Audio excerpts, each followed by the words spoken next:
बारिश की मौसम शुरू होने वाली है। किसी भी वक्त बारिश हो सकती है। इस बारिश से बचने के लिए मुझे एक नया घर बनाना ही होगा, नहीं तो हम दोनों बारिश में भीग जाएंगे। मम्मी, नया घर बनाने में मैं भी आपकी मदद करूंगा।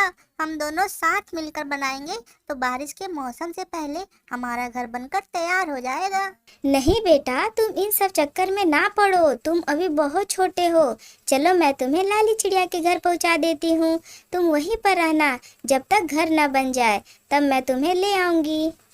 फिर टूनी चिड़िया अपने बेटे शिवा को लेकर लाली चिड़िया के घर चली जाती है। लाली चिड़िया, मेरे बेटे को तुम कुछ दिन के लिए अपने पास ही रखो। जब मेरा घर बन जाएगा तब मैं अपने बेटे को ले जाऊंगी। ठीक है टूनी चिड़िया, तुम चिंता मत करो। मैं तुम्हारे बेटे को बिल्कुल अपने बेटे की तरह रखूंगी, उसका पूरा ख्याल रखूंगी। तुम जाओ और अपना घर बनाओ। फिर टूनी चिड़िया अपना घर बनाने के लिए जंगल में लकड़ी लेने के लिए चली जाती है।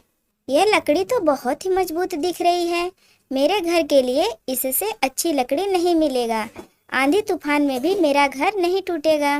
फिर टूनी चिड़िया लकड़ी लेकर अपने पेड़ के पास वापस आ जाती है। यह लकड़ी तो बहुत ही कम है, इससे मेरा घर तो नहीं बन पाएगा। मुझे थोड़े और लकड़ी की ज़रूरत पड़ेगी। ठीक है, मैं जा रही हूँ थोड़ी और लकड़ी लाने। तब तक मैं इन लकड़ियों को यहीं पर छोड़ देती हूँ। टूनी चिड़िया और लकड़ी लेने के लिए चली जाती है। उसके जाने के कुछ देर बाद कालू कौवा वहाँ पर आ जाता है।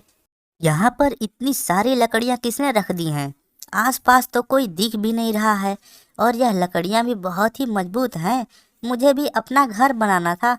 मैं लकड़ियों को ले जाता हूँ, जिससे मैं अपना सुंदर घर बना लूँगा। जैसे ही कालू कौवा लकड़ियाँ लेने वाला था, तभी वहाँ पर टूनी चिड़िया आ जाती है। कालू कौवे, तुम इन लकड़ियों को क्यों ले जा रहे हो? ये लकड़ियाँ मेरी हैं, इसे मैंने यहाँ रखा है। मुझे अपना घर बनाना है। मैं इन लकड़ियों को ले नहीं रहा था, बल्कि मैं तो इसकी हिफाजत कर रहा था। अच्छा हुआ तुम आ गई, वरना कोई चिड़िया इन लकड़ियों को लेकर चला जाता। भला तुम्हारे रहते कोई और चोरी कैसे कर सकता है?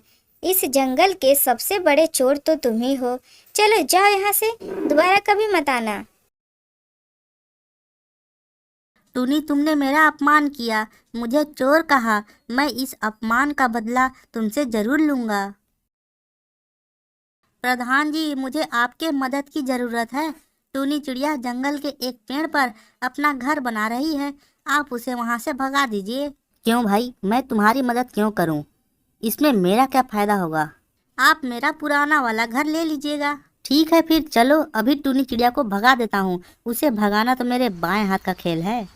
बारिश शुरू हो जाती है और जब तक कालू कौवा और प्रधान टूनी के घर जाते हैं, तब टूनी चिड़िया बहुत ही सुंदर घर बना लेती है।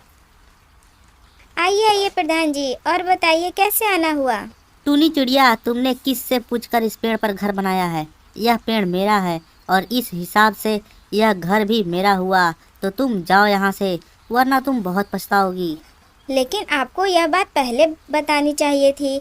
मैंने तो यहाँ घर बना लिया, अब मैं बारिश में यहाँ से बाहर कैसे जाऊँ?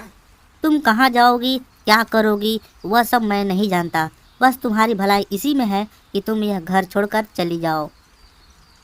टूनी चिड़िया को घर छोड़कर जाना पड़ता है और बारिश के मौसम में भीगते हुए वह उड़ते उड़ते चली जा रही थी। तभी उसने देखा कि उसका बेटा शिवा एक बड़े से पत्ते के नीचे छुपा हुआ है। शिवा बेटा, तुम यहाँ क्या कर रहे हो? मैंने तो तुम्हें लाली चिड़िया के घर पहुँचा दिया था, फिर तुम यहाँ कैसे आ गए? मम्मी, लाली चिड़िया ने मुझे घर से भगा दिया। बारिश से बचने के लिए मैं यहाँ इस बड़े से पत्ते के नीचे छुपा हूँ। कोई बात नहीं बेटा, शायद हमारी किस्मत में यही लिखा हुआ था। किसी ने सच ही कहा है, जब मुसीबत आती है तो चारों तरफ से आती है। टूनी चिड़िया और उसका बेटा बारिश में पेड़ के पत्ते के नीचे ऐसे ही छिपे रहते हैं। काफ़ी देर इसी तरह छिपे रहने के बाद जब बरसात बंद होती है, तब वह दोनों दूसरे जंगल में आकर एक सुंदर सा घर बना लेते हैं और खुशी खुशी उस घर में रहने लगते हैं।